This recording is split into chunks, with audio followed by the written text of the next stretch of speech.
Mais les EHPAD ne sont pas les seules solutions pour les personnes âgées. En effet, depuis quelques années, des solutions se développent.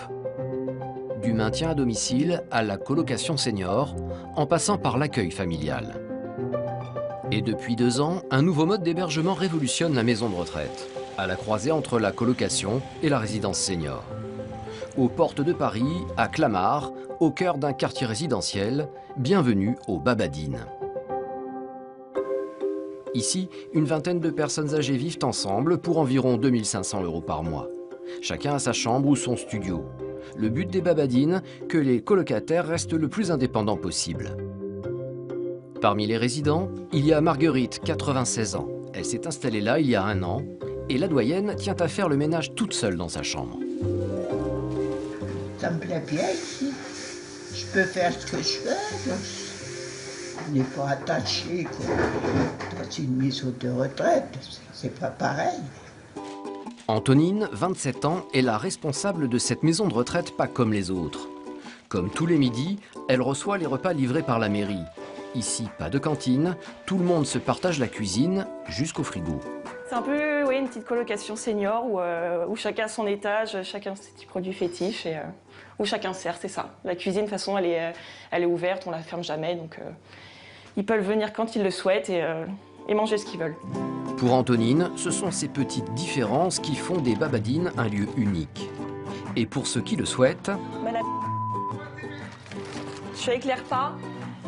Antonine leur livre directement le repas dans leur appartement. Très bien, merci. Bon, bon appétit.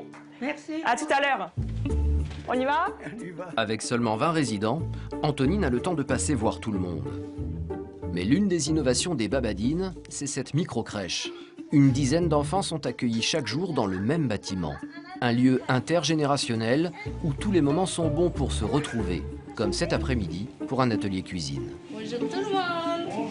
Bonjour, vous allez bien? Et vous? Et visiblement, les petits pensionnaires sont particulièrement excités. On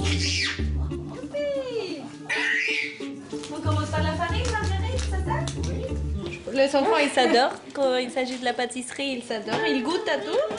Et nos voisins, ils profitent bien à chaque fois. Et Marguerite, elle sait très bien faire des gâteaux. À chaque fois, elle nous donne la recette. Dans la pagaille générale et la bonne humeur, La moitié du gâteau est parfaite. Ah, c'est les risques, hein? C'est le vieux du métier. petits et grands mettent la main à la pâte pour confectionner un gâteau au yaourt. Grâce à ces échanges, les personnes âgées retrouvent le sourire. Et en aidant les plus petits, ils conservent encore un peu plus leur autonomie.